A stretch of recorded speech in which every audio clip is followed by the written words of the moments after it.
Six TV ప్రేక్షకులకు నమస్కారం. ఈరోజు మనతో పాటు స్టూడియోలో శ్రీమతి సంధ్యా పాలపర్తి గారు ఉన్నారు. వారికి సామాజిక సేవ పట్ల మక్కువ ఎక్కువ. దివ్యాంగుల నుంచి స్ఫూర్తిని పొంది వారు ఒక పుస్తకాన్ని రాశారు. 20 ఏళ్లుగా ఫ్రీలాన్స్ జర్నలిస్టుగా ఎంతో అనుభవాన్ని గడించారు. వారిని అడిగి వారు చేస్తున్న సామాజిక సేవను గురించి, దివ్యాంగుల నుంచి వారు ఎందుకు స్ఫూర్తిని పొందారు అనే సంగతుల గురించి అడిగి తెలుసుకుందాం. నమస్తే సంధ్యా గారు. నమస్కారం అండి. మేడం, మీరు దివ్యాంగుల నుంచి స్ఫూర్తిని పొంది ఒక పుస్తకాన్ని రాశారు. మీకు వారి నుంచి స్ఫూర్తిని పొందాలి అని ఎందుకు అనిపించింది? దివ్యాంగుల నుంచి స్ఫూర్తి మనం ఎన్నో రకాలుగా మనం పొందొచ్చు. వాళ్ళల్లో ఉన్న కాన్ఫిడెన్స్ లెవెల్స్ని మనము స్ఫూర్తిగా తీసుకోవాలి. మీరు గమనించండి, వాళ్ళు ఎంత స్ఫూర్తిదాయకంగా ఉంటారంటే, ఏదైనా వాళ్ళలో ఒక చిన్న టాలెంట్ ఉందనుకోండి, ఆల్రెడీ వాళ్ళు డిపెండెంట్స్ ఒకళ్ళ మీద. వాళ్ళకి ఒక తోడు లేనిది, ఒక మనిషి సహకారం లేనిది వాళ్ళు ఎక్కడికి వెళ్ళలేరు. అలాంటి వాళ్ళు బతకాలి అనే తపనతోటి వాళ్ళల్లో ఉన్న టాలెంట్ని మెరుగుపరుచుకొని ఆర్థికంగా వాళ్ళు కాళ్ళ మీద వాళ్ళు నిలబడడానికి ప్రయత్నిస్తున్నారు. కానీ మనలాంటి సకలాంగులు ఏం చేస్తున్నారు? మనకు భగవంతుడు అన్నీ ఇచ్చాడు, అన్ని అవయవాలు సవ్యంగా ఇచ్చాడు. కానీ మనలో లేనిదేంటి? ఆత్మవిశ్వాసం. ప్రతి చిన్నదానికి ఏది భర్త కోపడ్డాడనో, లేదా నేను అనుకున్నది కొనిపెట్టలేదనో, అనుకున్న ఉద్యోగం రాలేదనో, ఇలాగ చిన్న చిన్న విషయాలకే ఆత్మహత్యలు చేసేసుకుంటున్నారు. సో ఆత్మహత్య దేనికి పరిష్కారం కాదు. మీరు వీళ్ళల్లో చూడండి, వీళ్ళకి అసలు చనిపోవాలనే ఆలోచన లేనే లేదు. అసలు చనిపోయిన వారు కూడా మీకు కనపడరు. సో అప్పుడు నాకు అనిపించింది, వీళ్ళల్లో ఇంత కాన్ఫిడెన్స్ ఉన్నప్పుడు మనలో ఈ కాన్ఫిడెన్స్ లేదు కదా. అందుకని వాళ్ళని స్ఫూర్తిదాయకంగా తీసుకోమని ఒక మెసేజ్ ఇస్తూ పుస్తకం రాయాలి అనే ఒక ఆలోచన వచ్చింది. దానిలోంచి వచ్చిందే విజేతలు జీవిత పోరాటంలో. చాలా బాగుంది మేడం మీరు అన్నమాట. వాళ్ళల్లో ఉండేటువంటి ఆత్మవిశ్వాసం, బతుకు పట్ల ఉండేటువంటి మక్కువ, వారికి శారీరకంగా కొన్ని అవకరాలున్నా వాటిని దాటుకుంటూ ముందుకు వెళ్ళాలి అనే తపన మీరు దివ్యాంగుల నుంచి స్ఫూర్తిని పొందటానికి ఒక కారణం. అవును కదా? చాలా బాగుంది మేడం. నేను ప్రతిరోజు కూడా పేపర్ చదివినా, టీవీ చూసినా, లేదా న్యూస్ విన్నా మనకేం కనిపిస్తుంది? ఒక వివాహిత ఆత్మహత్య చేసుకుంది, లేదా ఒక బాలుడు ఆత్మహత్య చేసుకున్నాడు, లేదా పిల్లల్ని చంపేసి తల్లి చనిపోయింది. ఇలాగ ప్రతిరోజు చావు కబుర్లు తప్ప ఎక్కడ ఏ కిరోసిన్ పోసుకొని అంటించుకోవడము, ఏ రైల్వే ట్రాక్ పక్కన ఇంట్లో లేకుండా ఊరేసుకొని చనిపోవడం, ఇవే మనం చూస్తున్నాం. సో అవి చూసినప్పుడు నాకు చాలా బాధ అనిపించేది. ఎక్కువగా ఎక్కడ బాధపడేదాన్ని అంటే, చిన్న చిన్న పిల్లలు ఉన్నప్పుడు తల్లి ఆత్మహత్య చేసుకొని చనిపోతే తల్లికి ఏమైందో తెలియని వయసు వాళ్ళది, తల్లి మీద పడి ఏడుస్తుంటారు. అది చూసినప్పుడు నాకు మనసులో ఇంకా చాలా అసలు నిద్ర పట్టేది కాదు. ఎందుకు? పిల్లల కోసం ఉన్న బతకొచ్చు కదా. పిల్లల్ని అనాథలు చేశారు. ఏముంది, వాళ్ళ భార్య చనిపోతే వాడు రేపు ఇంకో పెళ్లి చేసుకుంటాడు, కానీ పిల్లలకి తల్లి లేదే. సో ఆ తపనలోంచి, ఆ బాధల్లోంచి వచ్చిందే నాకు, ఈ ఆలోచనలలోంచే నాకు వాళ్ళు చనిపోవట్లేదు, మనం ఎందుకు చనిపోవాలి? దివ్యాంగులు చనిపోవట్లేదు, వాళ్ళు పోరాడుతున్నారు. అలాంటప్పుడు భగవంతుడు మనకు అన్ని ఇచ్చినప్పుడు మనం ఎందుకు చనిపోవడానికి ఇచ్చేస్తున్నాం? కనీసం పిల్లల కోసం అన్నా బతకాలి. ఇక్కడ తల్లిదండ్రులకు కూడా నేను ఎప్పుడు ఒక మెసేజ్ ఇవ్వాలనుకుంటాను. ఏంటంటే, ఒక ఆడపిల్ల పెళ్ళై పంపించిన తర్వాత మన బాధ్యత తీరిపోదు. సరే తీరుతుంది, కాదని అనట్లా నేను. కానీ ఒక ఆడపిల్ల, అదే ఆడపిల్ల ఇంటికి వచ్చి, అమ్మ నన్ను ఇట్లా ఇబ్బంది పెడుతున్నారు, నన్ను ఇట్లా కష్టపెడుతున్నారు, దీనికోసం నన్ను వేధిస్తున్నారు, డబ్బులు తెమ్మంటున్నారు అని చెప్పినప్పుడు తల్లిదండ్రులు ఆలోచించాలి, నిజాలు తెలుసుకోవాలి. నిజంగానే వాళ్ళు డబ్బు కోసం వేధిస్తున్నారా? నిజంగానే అల్లుడు కొడుతున్నాడా? ఇవన్నీ చూసుకోవాలి. చూసుకోకుండా ఏదైతే ఉంది, మేము పెళ్లి చేసి పంపించాం కదా, నువ్వు విడాకులు వచ్చేసి ఇక్కడికి వచ్చేస్తే చుట్టుపక్కల వాళ్ళు ఏమనుకుంటారు, సమాజం ఏమనుకుంటుందని పంపించేస్తారు. సో ఆ అమ్మాయికి అక్కడ ఇంకా వేరే ఆప్షన్ ఉండదు. అటు అత్తింటి వాళ్ళు అలా బాధలు పెడుతున్నారు, ఇటు పుట్టింటి వాళ్ళు ఈ సమాధానం చెప్పి పంపించేశారు. సో ఎన్నాళ్ళ నరకం అనుభవిస్తుంది? సో ఆప్షన్ ఏంటి? తనకి చాయిస్ ఏమొచ్చింది? తనకి చనిపోవాలి. చనిపోతే ఈ సమస్యలు అనేవి ఉండవు కదా. కానీ అదే తల్లిదండ్రులు నిజాలు తెలుసుకొని, మేము ఉన్నామమ్మా, సమాజం ఏమనుకుంటా ఏముంది, నువ్వు మాకు ముఖ్యము, నువ్వు చదువుకున్నావు. ఎందుకు? చనిపోయిన వాళ్ళలో బీటెక్, ఎంటెక్, డాక్టర్స్ చేసిన వాళ్ళు కూడా ఉన్నారు. అంత చదువుకొని ఎందుకు సమాజం కోసం, సమాజానికి భయపడాలి? ఇప్పుడు సమాజం 1 రోజు అంటుంది, 2 రోజులు అంటుంది, 10 రోజులు అంటుంది, జీవితాంతం నీ గురించే మాట్లాడుకుంటుందా? సో దానిలోంచి, ఆ తపనలోంచి వచ్చిందే నాకు ఈ ఆలోచన, ఈ పుస్తకం. మీరన్నది చిన్న చిన్న విషయాలకి జీవితం అనేది ఒక పోరాటం. ఎప్పుడు ఏవో ఒకటి. పోరాటమే. ఆ పోరాటంలో ఎన్నెన్నో కష్టాలు ఉంటాయి, సుఖాలు ఉంటాయి. చిన్న కష్టాలు గాని పెద్ద కష్టాలు గాని వాటి కోసం అని చెప్పి కుంగి కృషించిపోకుండా ఆ జీవన పోరాటంలో విజయవంతంగా ముందుకు వెళ్ళడం అనేది మనిషి ఎవరికి వాళ్ళ చేతుల్లో ఉంటుంది. అవును. దాని నుంచి మీరు స్ఫూర్తిని పొందారు. అసలు మీ కుటుంబ నేపథ్యం ఏమిటి సంధ్య గారు? నా కుటుంబ నేపథ్యం వచ్చేసి నాది స్వగ్రామం వచ్చేసి బాపట్ల. మా తాతగారు పాలపర్తి భావనారాయణ గారు స్కూల్ హెడ్ మాస్టర్గా చేసేవారు. తర్వాత మా నాన్నగారు ఓన్లీ సన్, ఒక్కరే సన్. నాన్నగారు మెకానికల్ ఇంజనీర్గా ఆ రోజుల్లోనే చదువుకొని ఈస్టర్న్ రైల్వేస్లో ఇంజనీర్గా పనిచేశారు. సో నా బ్రాటప్ అంతా కూడా నార్త్ ఇండియాలో అయింది. తర్వాత మా కుటుంబంలో ఏంటంటే అందరూ కూడా సాహితీవేత్తలు, సామాజికవేత్తలు, తర్వాత కళల పట్ల ఆదరణ ఉన్నవాళ్ళు, అభిమానులు. సో మా అత్తయ్యలు అంటే మా నాన్నగారి కజిన్స్ అందరూ కూడా సంగీత విద్వాంసులు. అందరూ సంగీతం, కర్ణాటక మ్యూజిక్ నేర్చుకున్నారు. అంటే మా కుటుంబంలో ఇది లేదు, ఇది రాదు అనేది లేదు. ఆ రోజుల్లోనే మా నాన్నగారి మేనత్త, నేను మాట్లాడుతుంది 100 సంవత్సరాల క్రితం నాటి మాట. ఆ రోజుల్లోనే మా నాన్నగారి మేనత్త 5వ తరగతి వరకు చదువుకున్నారు. అంటే మా తాతయ్యలందరూ, ఆమెకి ఎంత అపారమైన జ్ఞానం ఆవిడకి. ఆ జ్ఞానం రావడానికి కారణం కూడా ఏంటంటే మా పెద్దాత గారు రాజమండ్రిలో ఒక గ్రంథాలయం నడిపేవారు. ఆయన పుస్తకాలను తీసుకొచ్చి చెల్లెలకి ఇచ్చేవారు, చదవమని చెప్పేవారు. అలా ఆమెకి విపరీతమైన జ్ఞానం పెరిగింది. జ్ఞానం పెరిగి ఆవిడ ఏం చేశారు, ఆ రోజుల్లో గాంధీ గారితో పనిచేశారు. మీకు తెలిసే ఉంటుంది, ఆ రోజుల్లో 5 ఏళ్ల పిల్లలకి, 7 ఏళ్ల పిల్లలకి, 10 ఏళ్ల పిల్లలకి పెళ్లిళ్ళు చేసేవాళ్ళు కదా. చేసేసిన తర్వాత భర్త చనిపోగానే ఈ ఆడపిల్లలకి తల జుట్టు తీయించేయడము, తెల్ల చీరలు కట్టడం, ఇంట్లో నుంచి బయటికి రానివ్వకుండా అలాగా ఉంచేసేవారు. అది అందరికీ తెలిసిన విషయమే, ఆ రోజుల్లో అలా ఉండేది. సో దానికి ఎగైనెస్ట్గా మా అమ్మమ్మ పోరాడారు. అంటే మగాడు మళ్ళీ పెళ్లి చేసుకోవచ్చు, కానీ 10 ఏళ్లకే 12 ఏళ్లకే విధవరాలైన ఆడదాని జీవితము ఎందుకు తనకు అలా ఉండిపోవాలి అని చెప్పి దానికి ఎగైనెస్ట్గా ఆవిడ పోరాడి స్త్రీ హితైషిణి మండలి, అంటే స్త్రీలకు హితము చేసేటటువంటి మండలిని తన సొంత స్థలంలో ఒక ఎకరం ల్యాండ్ ఉండేది. దానిలో ఆవిడ ఒక పెద్ద బిల్డింగ్ కట్టించి ఈ వితంతువులందరినీ చేరతీసి సంగీతం అంటే సంగీతము, నాట్యం అంటే నాట్యము, చదువు అంటే చదువు, ఇలా అందరినీ చదివించి ఆ వితంతువులను ఎవరైతే వివాహం చేసుకోవడానికి వస్తారో వాళ్ళకి వివాహాలు చేశారు. సో అలాంటి కుటుంబంలోంచి వచ్చిందని నేను. అదే కాకుండా ఆవిడ రచయిత్రి కూడా. సమాజం పట్ల ఆమెకు బాగా అవగాహన ఉంది. శారద లేఖలు అనేది ఆవిడ రాసిన పుస్తకం ఒకటి చాలా ప్రసిద్ధి చెందింది. అనేక కవితలు, కథలు చాలా రాశారు. కానీ దీనిలో ఈ శారద లేఖలు అనేది చాలా ప్రాముఖ్యతను సంపాదించుకుంది. సో ఈ శారద లేఖలు అనేది ఇప్పుడు మనకి ఇక్కడ సివిల్స్కి ప్రిపేర్ అవుతున్న వాళ్ళకి ఒక లెసన్ ఉంది. అలాగే ఆంధ్రప్రదేశ్ గవర్నమెంట్ 9th క్లాస్లో ఆవిడ పేరు మీద, కనుపర్తి వల్లక్ష్మ గారి పేరు మీద శారద లేఖలు లెసన్ పెట్టింది. అలాగే బెంగాల్ గవర్నమెంట్ ఇంటర్మీడియట్లో పెట్టింది. మన దగ్గర ఇంతకుముందు తెలుగు రాష్ట్రాలు కలిసి ఉన్నప్పుడు తెలుగు నాన్ డీటెయిల్డ్లో ఆవిడ పేరు మీద ఒక లెసన్ ఉండేది, కనుపర్తి వల్లక్ష్మ గారు. సో ఇలాగ ఆ ఫ్యామిలీలోంచి వచ్చాను కాబట్టి అన్నీ కొంచెం కొంచెం కొంచెం నాకు వచ్చాయి.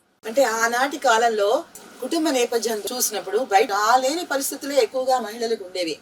అటువంటి పరిస్థితుల్లో కూడా ఆవిడ ఇంత ప్రోగ్రెసివ్గా ఆలోచించి తన వంతు సహకారాన్ని వితంతు స్త్రీలకి అందించారు అని తెలుసుకోవడం చాలా బాగుంది. ఇంకొకటి ఏంటంటే మా కుటుంబంలో, మా ఫ్యామిలీలో ఆ రోజుల్లోనే ఆడపిల్లలకి చదువులు బాగా చెప్పించారు. ఆడపిల్లలు వంటలు చేసుకోవాలి, ఇంట్లోనే ఉండాలి, ఇలాంటి మూఢనమ్మకాలు, మూఢాచారాలు, కట్టుబాట్లు, ఆంక్షలు ఇవేవి లేవు నా కుటుంబంలో. అందుకు నేను చాలా గర్వంగా ఫీల్ అవుతాను. మీ రచనా వ్యాసంగం ఎప్పటి నుంచి మొదలు పెట్టారు? నా రచనా వ్యాసంగం మొదలయ్యి 20 ఏళ్ళు అవుతుంది. ఇది కూడా ఎలా మొదలైందంటే, నాకు అన్ని రోజులు అప్పటి వరకు నేను చదువుకునే రోజుల్లో ఒక పద్యం కానీ, ఒక కవిత కానీ, ఒక వ్యాసం కానీ నేను రాసి ఎరగను.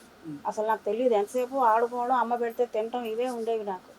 మా అమ్మాయి పుట్టిన తర్వాత దాని ముద్దు ముద్దు మాటలు, అది బోర్లా పడినప్పుడు, బుడి అడుగులు వేస్తున్నప్పుడు, దాని నవ్వినప్పుడు నా మనసులో ఏవో భావాలు కలిగేవన్నమాట.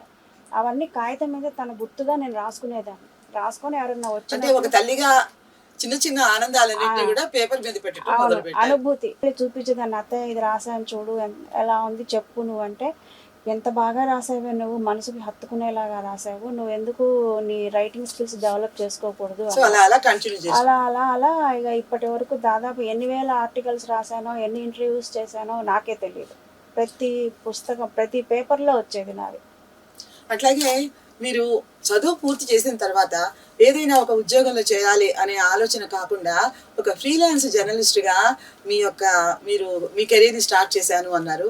అది ఎట్లా, ఎందుకని ఆ రకంగా అనుకున్నారు మీరు? అలా ఏమైందంటే ఈ ఫస్ట్ ఈ చెప్పాను కదా, ఈ ఫీలింగ్స్ అన్నీ నేను రాసుకునేదాన్ని అని చెప్పి పుస్తకాల్లో.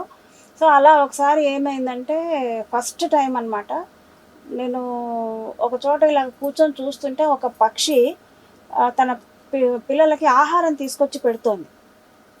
దానిలోంచి నాకు ఒక ఆలోచన వచ్చింది, నాకు కూడా రెక్కలుంటే ఎంత బాగుండు అని. నాకు కూడా రెక్కలుంటే నేను కూడా అలా ఎగిరేదాన్ని కదా హాయిగా. తర్వాత జలపాతాల్లో మధ్యలో అలాగ జారుతూ ఉండేదాన్ని కదా. తర్వాత అంటే నా మనసు ఎలా అనిపించిందంటే ఆ టైంలో నాకు కూడా రెక్కలు ఉండుంటే నేను ఇలా ఇలా చేసేదాన్ని అనేది ఒకటి, సగటు మనిషి అని చెప్పేసి ఒక కవిత రాసుకున్నా. అది పబ్లిష్ అయింది ఫస్ట్ టైం 2007లో పబ్లిష్ అయింది, జనవరిలో, ఆంధ్రప్రదేశ్ పత్రికలో. అప్పటి నుంచి నేను వెనక్కి తిరిగి చూసుకోలేదు. నేను అనుకోకుండానే, అది నా అదృష్టం అనుకోవాలో ఏమో తెలియదు కానీ, నది అనే మ్యాగజైన్ వాళ్ళు బ్యూరోక్రాట్స్ని ఇంటర్వ్యూ చేయమని చెప్పి నాకు ఫస్ట్ నాకు బ్యూరోక్రాట్స్ని ఇంటర్వ్యూస్ చేస్తారా మీరు అంటే చేస్తానన్న. అలా ఎంతమంది ఐపీఎస్లు, ఐఏఎస్లు, ఐఆర్ఎస్లు, ఐఎఫ్ఎస్లు లెక్కలేదనమాట. ఇక స్టార్టింగే నా దాంతో మొదలైపోయింది, ఏమి ఎక్స్పీరియన్స్ లేకుండా. సో ఇంకా నాకు వెనక్కి కాన్ఫిడెన్స్ వచ్చేసింది, ఎందుకంటే మనం రోజు రోజుకి ఇంప్రూవ్ అవుతాం కదా. సో అలాగా నేను చాలా రాశాను. అలాగే ఆంధ్రభూమి వాళ్ళు నన్ను ఇంకా బాగా ఎంకరేజ్ చేశారు. ఆంధ్రభూమి వాళ్ళు, ఆంధ్రప్రభ వాళ్ళు. ఆంధ్రభూమి వాళ్ళు అయితే ఇంటర్వ్యూ అని చెప్పేసి నా కోసమే ఒక కాలం కూడా వాళ్ళు స్టార్ట్ చేసి, ఇలాగ ఈ సెలబ్రిటీస్ని అంటే టీవీ యాంకర్స్, తర్వాత న్యూస్ రీడర్స్, వాళ్ళందరివి ఇంటర్వ్యూస్ చేసేదాన్ని. సో అట్లాగా అనుకోకుండానే, నేను అసలు అనుకోలేదు నేను ఈ ప్రొఫెషన్లోకి వస్తానని, ఏనాడు అనుకోలేదు. ఒక హౌస్ వైఫ్గానే ఉండిపోదామని అనుకున్న దాన్ని నేను. మా అమ్మాయి పుట్టి నన్ను ఇలా డైవర్ట్ చేసింది. తర్వాత మీరు సామాజిక సేవ పట్ల విపరీతమైనటువంటి మక్కువను కలిగి ఉంటారు. అసలు ఎందుకు మీరు ఇట్లా చుట్టూ ఉన్న సమాజాన్ని గురించి ఆలోచిస్తాం, కానీ సేవ చేయాలి అనే తలంపు మీకు ఎట్లా కలిగింది? ఆకాంక్ష చారిటబుల్ ట్రస్ట్ని ఏర్పాటు చేశాను అన్నారు, ఆ సంగతుల గురించి తెలియజేయండి. యాక్చువల్గా ఇందాక నేను చెప్పాను, మా అమ్మమ్మ గారు ఆ రోజుల్లో సామాజిక సేవ, అమ్మమ్మే కాదు తాతయ్యలు, నాన్న, ఎవరైనా సరే మాకు ఏంటంటే ఉన్న దానిలో ఒకళ్ళకి పెట్టాలి అనేది. మన గుమ్మం తొక్కిన వాళ్ళు ఎవరు కూడా నిరాశతోటి వెళ్ళొద్దు. మా తాతగారు 100 పెళ్ళిళ్ళ వరకు చేశారు. ఆయనకున్న దానిలో ఆయన అందరికీ కూడా సహాయం చేశారు, పెళ్ళిళ్ళు చేసేవారు. ఎక్కడ ఎవరైనా సరే వస్తే, అయ్యా నీ చెయ్యి మాస్టారు అనేవారు, మాస్టారు మీ చెయ్యి మంచిది, మా అమ్మాయి పెళ్లి కుదిరిందనో కొడుకు పెళ్లి కుదిరిందనో నీ చేత్తో ఏదైనా సహాయం చెయ్యయ్యా అనుకుంటూ వచ్చేవాళ్ళు. అలాగే నేను చిన్నప్పటి నుంచి తాతయ్యని, అమ్మమ్మని, నాన్నని, వీళ్ళందరినీ చూస్తూ పెరిగిన దాన్ని. కాకపోతే అప్పుడు ఏంటంటే ఎవరైనా ఏదైనా అడిగితే కూడా ఇచ్చేసేదాన్ని. ఎవరైనా పుస్తకాలు ఉంటాయి ఇవ్వండి అని, పెన్నులు పెన్సిళ్ళు అడిగితే కొని ఇచ్చేసేదాన్ని. కానీ అది ఒక పెద్ద సోషల్ వర్క్ అంటారని, దానికి ఇంత పేరు ఉంటుందని, ఇవన్నీ రికార్డ్స్ పెట్టుకోవాలని నాకు అసలు ఏమీ తెలియదు. ఒక విధంగా చెప్పాలి అంటే నేను దాదాపుగా ఒక 40-45 ఏళ్ళ బట్టి సామాజిక సేవ చేస్తున్నట్టే. కాకపోతే నేను చేస్తున్న సేవను చూడటమే కాదు, ఒక నాన్నకి రిటైర్ అయిపోయిన తర్వాత స్వగ్రామం బాపట్ల వచ్చి ఏమనేవారంటే, ఇన్నాళ్ళు నేను ఉద్యోగంలో ఉండి దీనిలో పడిపోయి ఏమీ చేయలేకపోయాను. సో ఏదో ఆయనకున్నంతలో చేశారు. కానీ నా సొంత ఊరైనటువంటి బాపట్లకు వెళ్ళి నా పెన్షన్లోంచి నేను ఎవరైనా పేద పిల్లలకి సంగీతం కానీ ఏది నేర్చుకుంటానంటే అది నా ఖర్చులతో నేను నేర్పిస్తాను అని అనేవారు నాన్న ఎప్పుడు కూడా. అయితే పాపం ఆయన కోరిక తీరకుండానే ఆయన వెళ్ళిపోయారు. అప్పుడు నా పరిస్థితులు వేరే ఈ విధంగా ఉండటం వల్ల నేను దాని మీద కాన్సన్ట్రేట్ చేయలేదు. తర్వాత నేను చేస్తున్న సర్వీస్ చూసిన వాళ్ళు కొంతమంది అన్నారు, ఇంత సర్వీస్ చేస్తున్నారు, మీరు మీ దానిలోంచి తీసి పెడుతున్నారు, అదే మీకు కనుక ఒక ప్లాట్ఫామ్ అనేది ఉంటే ఒకళ్ళకి చేసే బదులు 10 మందికి చేయొచ్చు కదా అన్నారు. సో అలాగ నేను నాన్న పుట్టినరోజు నాడే నేను ఈ నాన్న కోరిక ఆకాంక్ష నేను అలా తీర్చాలి అని చెప్పేసి శ్రీ ఆకాంక్ష చారిటబుల్ ట్రస్ట్ అని పెట్టి ఇప్పటి వరకు నేను అనుకున్నవన్నీ నిర్విఘ్నంగా నా కార్యక్రమాలన్నీ చేస్తూ వచ్చాను. ఏంటంటే నేను ఏది కమర్షియల్గా వెళ్ళను, నేను చేసే కార్యక్రమం ఇది అని చెప్తాను. నాతో పాటుగా నాకు తెలిసిన వాళ్ళు సపోర్ట్ చేస్తారు, ఫైనాన్షియల్ సపోర్ట్ చేస్తారు. ఆ తర్వాత కావాలంటే మీరు కూడా పార్టిసిపేట్ చేయండి అంటాను. మొత్తం ట్రాన్స్పరెన్సీయే. అంటే కొంతమంది ఎలా ఆలోచిస్తారంటే, అమ్మాయి సంస్థకి ఇస్తే వీళ్ళు నిజంగా చేస్తారో చెయ్యరో, ఆ డబ్బులు మనం పంపిస్తున్నా వాళ్ళ జేబులోకి వెళ్ళిపోతాయేమో. నేను వెంటనే చెప్తాను, మీరు డబ్బులు ఇచ్చినప్పుడు నా దగ్గర రసీదు తీసుకోండి, ఒకవేళ నేను మర్చిపోయినా మీరు అడిగి తీసుకోండి. మీరు ఏ కార్యక్రమానికి దీన్ని ఖర్చు పెట్టమంటున్నారో నేను దానికి ఖర్చు పెడతాను, మీరు కూడా కావాలంటే పార్టిసిపేట్ చేయండి. అంతే కదా. ఇప్పుడు నేను గ్రౌండ్ వర్క్ నేను చేసిస్తాను, మీరు మీ చేతులతో చేసుకోండి. ఇప్పుడు అన్నదానం అంటారు, సరే గ్రౌండ్ వర్క్ మొత్తం నేను చేస్తాను, మీరే చేయండి అన్నదానం. లేదు కొంతమందికి వస్త్రదానం చేయాలి, మేము ఏదో 10 మందికో 15 మందికో అంటారు, నేను అన్నీ కొనుక్కొని ఇస్తాను, నేను అంతా అరేంజ్ చేస్తాను, మీరే వచ్చి వస్త్రదానం చేసేయండి. వాళ్ళ చేతులతో వాళ్ళు చేసుకున్నట్టు ఉంటుంది కదా, వాళ్ళకి తృప్తి ఉంటుంది కదా. నాకు కూడా ఏంటంటే నా ఇంటికి వచ్చిన వాళ్ళు ఎవరైనా సరే, సహాయం కోరి వచ్చిన వాళ్ళు ఎవరైనా సరే ఒట్టి చేతులతో వెళ్ళకూడదు. ఇంకొకటి ఏంటంటే మనం ఏం కట్టుకుపోతాం, మన దగ్గర ఒక 100 రూపాయలు ఉన్నాయనుకోండి, దానిలో ఎదురుగా మనిషి ఆకలితో అక్కడ ఉన్నప్పుడు దానిలో టిఫిన్కి ఎంత అవుతుందో 35 రూపాయలు పెట్టి టిఫిన్ కొని మిగతా 65 రూపాయలు నీ దగ్గర ఉన్నాయి కదా, ఆ రోజుకి వెళ్ళిపోతాయి కదా. నేను అట్లా ఆలోచిస్తాను ఏదైనా సరే. నేను మా అమ్మాయికి అదే నేర్పాను, మా వారు కూడా అలాగే. అంటే మీరు సామాజిక సేవ చేస్తున్నాను అనేటువంటి ఒక పెద్ద పెద్ద పెద్ద ఐడియాలతో కాకుండా మీకు సహజంగా మీ పెద్దల నుంచి, అంటే వారు ఎట్లా అవసరం కోసం ఎవరైనా వచ్చినప్పుడు కాదు అనకుండా వారి యొక్క అవసరాల్ని వారికి ఉన్నంతలో తీర్చేవారు అని చెప్పారు. అలాగే మీరు కూడాను ఒక పెద్ద పేరు సామాజిక సేవ అని కాకుండా మీరు దాన్ని అలవాటు చేసుకున్నారు. చుట్టూ ఉన్న సమస్యలకి వెంటనే ప్రతిస్పందించడం, అవసరంలో ఉన్న వారిని ఆదుకోవటం, ఆ లక్ష్యాన్ని కొనసాగిస్తూ ఆకాంక్ష చారిటబుల్ ట్రస్ట్ పెట్టారు. ఈ ఆకాంక్ష చారిటబుల్ ట్రస్ట్ ద్వారా మీరు అమ్మాయిలకు కూడా, అంటే అమ్మాయిలు అని ఎందుకు అంటున్నారంటే వారి యొక్క అవసరాలు వేరుగా ఉంటాయి మగపిల్లలతో కంపేర్ చేస్తే. సో అటువంటి అవసరం ఉన్నటువంటి అమ్మాయిల కోసం అని చెప్పి, అండర్ ప్రివిలేజ్డ్ అమ్మాయిల కోసం అని మీరు ఏ రకమైనటువంటి సహాయం చేస్తూ ఉంటారు? నేను ఇప్పుడు మీరు అన్న దానికి ఏంటంటే ఎక్కువగా నేను కాన్సన్ట్రేట్ చేస్తుంది కూడా ఆడపిల్లల మీదనే కాన్సన్ట్రేట్ చేస్తున్నాను. ఎందుకంటే ఈ మన ఇళ్లల్లో పనిచేసుకునే వాళ్ళు, ఇప్పుడు మీరు అండర్ ప్రివిలేజ్డ్ అన్నారు కదా, సో వాళ్ళ పేరెంట్స్ పాపం అన్ఎడ్యుకేటెడ్ ఉంటారు, వాళ్ళకి మంచి ఏంటి చెడు ఏంటి తెలియదు, వాళ్ళకు తోచిందే మంచి, వాళ్ళు అనుకున్నదే మంచి. దీనిలో వాళ్ళకి ఏంటంటే ఏమని చెప్పాలి, ఒక విధంగా ఈ మనం ఏమనుకుంటాం, మనం వాల్యూస్ ఎథిక్స్ ఇవన్నీ అంటాం కదా, వాళ్ళకి అవి కూడా ఏం తెలియదు. అలాంటప్పుడు నేను ఏం చేస్తాను, గవర్నమెంట్ స్కూల్స్కి వెళ్ళి ఆడపిల్లలందరినీ గ్యాదర్ చేసి వాళ్ళకి బేసిక్ నీడ్స్ ఏమున్నాయో ఫస్ట్ అవి ఫుల్ఫిల్ చేసి నేను సెమినార్స్ కండక్ట్ చేస్తాను. సెమినార్స్ ఎలా కండక్ట్ చేస్తానంటే, చదువు అనేది ఎంత ఇంపార్టెంట్, దానివల్ల మనం ఏం సాధించవచ్చు, తర్వాత ఇంకొకటి ఏంటంటే మనము అపరిచితులతోటి ఎంత జాగ్రత్తగా ఉండాలి, టెక్నాలజీని మనం ఎలా ఉపయోగించుకోవాలి.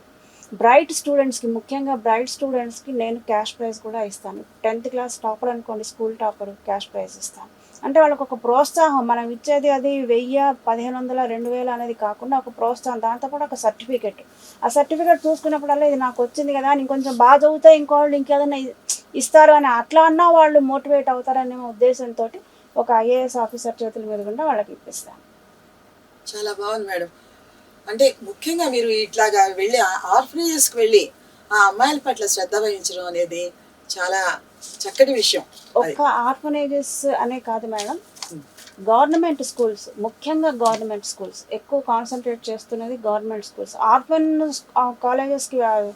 ఆర్ఫనేజెస్కి వెళ్ళినా కూడా అక్కడ ఏంటంటే అక్కడ అన్నదానాలు చేయటము, పిల్లలకి ఏమన్నా బేసిక్ నీడ్స్ ఉంటాయి ఫుల్ఫిల్ చేయటము, అవన్నీ చేస్తూ ఉంటాను. తర్వాత ఏదన్నా బ్రైట్ స్టూడెంట్ ఉంటే నేను చెప్తాను, ఫీజులు కూడా నేను కడతానని చెప్తాను. ఎందుకంటే ఒక బ్రైట్ స్టూడెంట్కి ఫీజులు కట్టలేని పరిస్థితి ఉన్నప్పుడు వాళ్ళ చదువు ఆగిపోకూడదు. అట్లీస్ట్ మినిమం క్వాలిఫికేషన్ 10th క్లాస్తో వాళ్ళు బయటికి రావాలి అనేది నా ఆలోచన. అలాగే ఇప్పటి వరకు నేను కొంతమంది పిల్లలకి ఫీజులు కట్టాను, వాళ్ళు డిగ్రీలు కూడా చేతిలోకి తీసుకున్నారు. ఇప్పుడు వాళ్ళు ఎక్కడున్నారు అనేది నాకు తెలియదు, కానీ ఫీజులు అయితే కట్టాను నేను. వాళ్ళ పనులు అయిపోయిన తర్వాత వాళ్ళు మనం తిరిగి చూడరు కదా. సో అలాగా, అంటే వాళ్ళు మనకు ఏదైనా చేయాలని కాదు, కాకపోతే ఒకటి, మేడం మీరు కట్టిన ఫీజులతో మేము డిగ్రీ తీసుకున్నాం అని ఒక మాట చెప్తే మనకు సంతోషం ఉంటుంది. ఆ మినిమం కర్టసీ అనేది ఎవరు పాటించలేదు, అదే ఒక్కొక్కసారి కొంచెం బాధ అనిపిస్తుంది. కానీ ఇక మనం అది ఆలోచిస్తే మళ్ళీ ముందుకు వెళ్ళలేం. మరి మీకు ఫండ్స్ ఎట్లా వస్తాయి? ఫండ్స్ అనేవి ఎలా వస్తాయి అంటే, నా సర్కిల్లో నేనేంటో అందరికీ తెలుసు. సో నేను చెప్తాను, ఇదిగోండి నా దగ్గర ఇంత డబ్బు ఉంది, నేను ఇది పెడుతున్నాను, ఇంకా ఇంత రిక్వైర్మెంట్ ఉంది అని నేను గ్రూప్స్లో కానీ నా ఫ్రెండ్స్కి కానీ రిలేటివ్స్కి కానీ పంపించినప్పుడు వాళ్ళు 500 పంపనివ్వండి, 1000 పంపనివ్వండి. కొంతమంది మా కజిన్ ఒకతనైతే ఒక పాపకి ఒక సెమిస్టర్ ఫీజు 15,000 తనే కట్టేశాడు.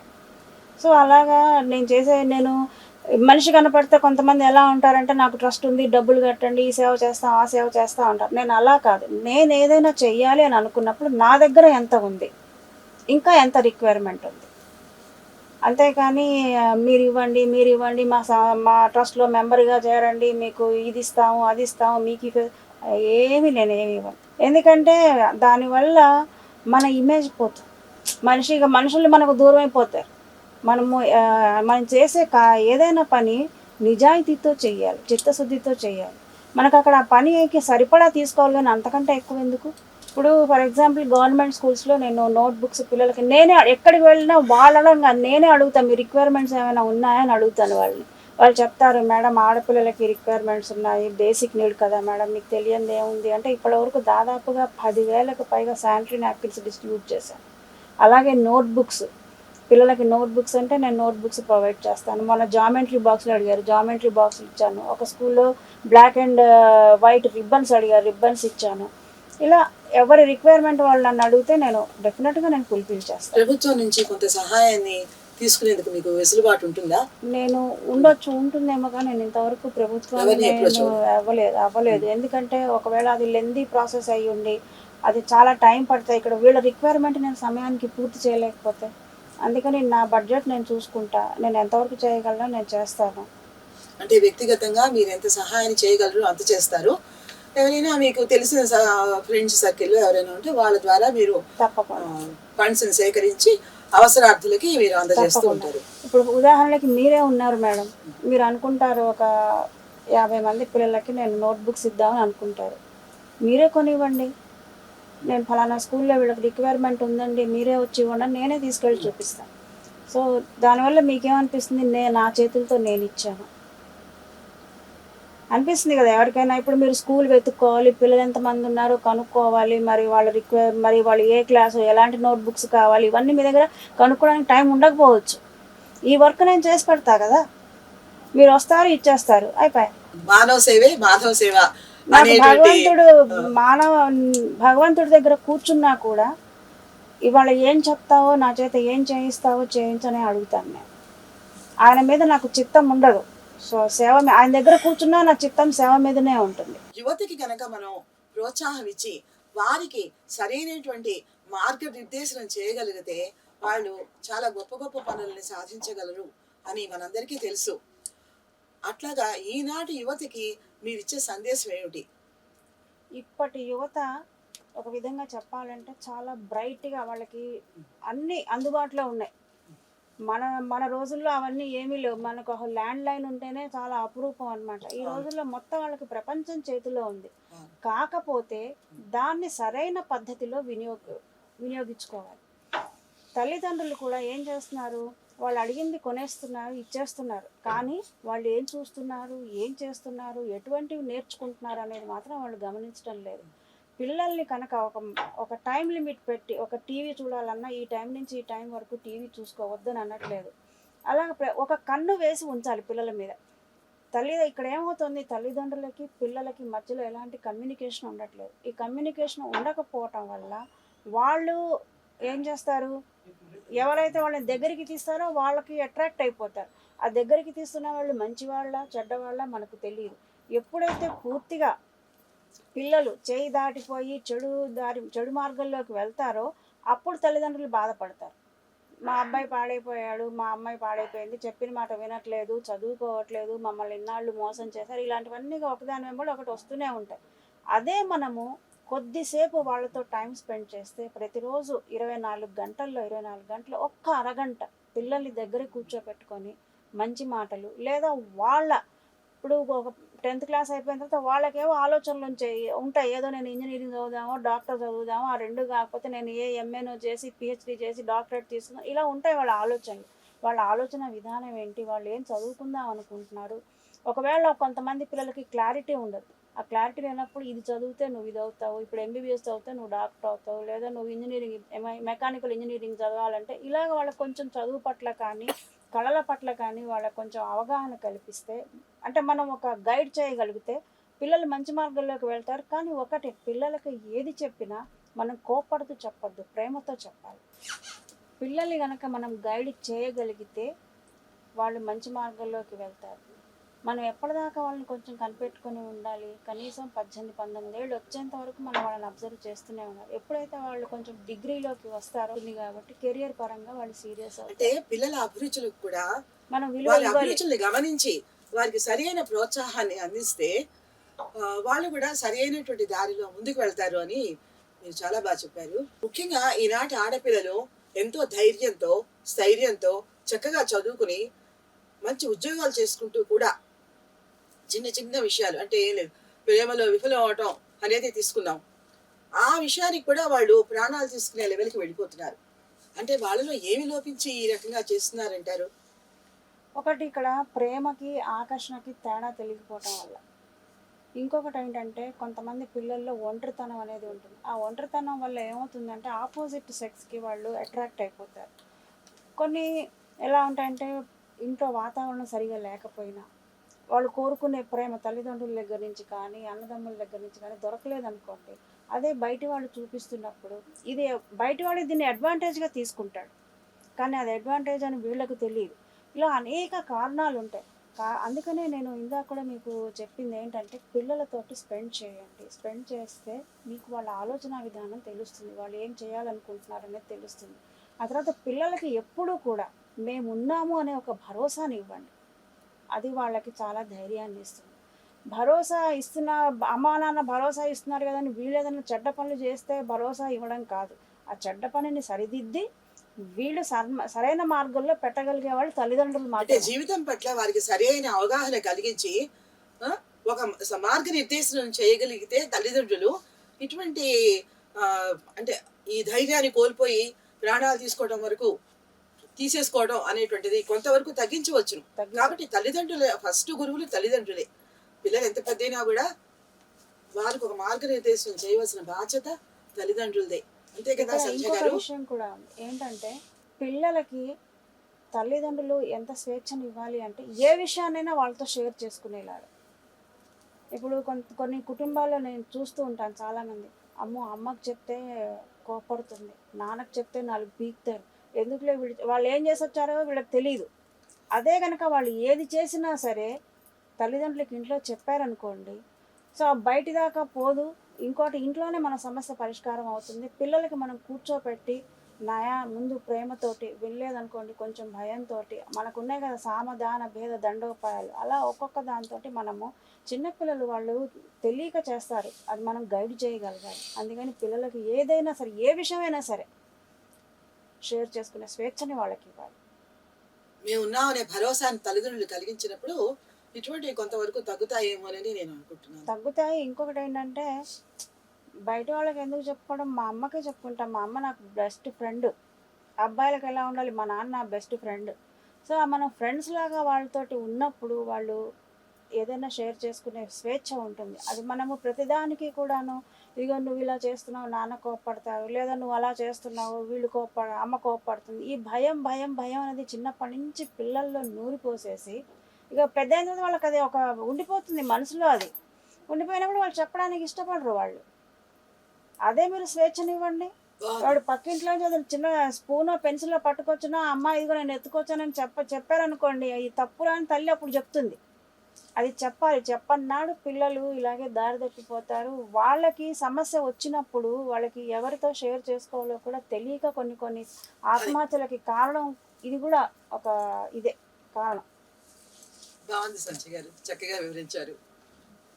ఇది నేను రాసిన విజేతలు జీవిత పోరాటంలో అనే పుస్తకం. దీనిలో 33 మంది దివ్యాంగుల యొక్క సక్సెస్ స్టోరీస్ని ఇందులో ప్రచురించడం అనేది జరిగింది.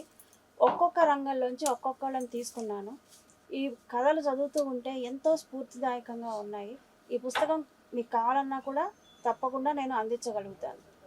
చూశారు కదా E6 ప్రేక్షకులు, మీకు ఈ ప్రోగ్రాం నచ్చిందనే ఆశిస్తున్నాను.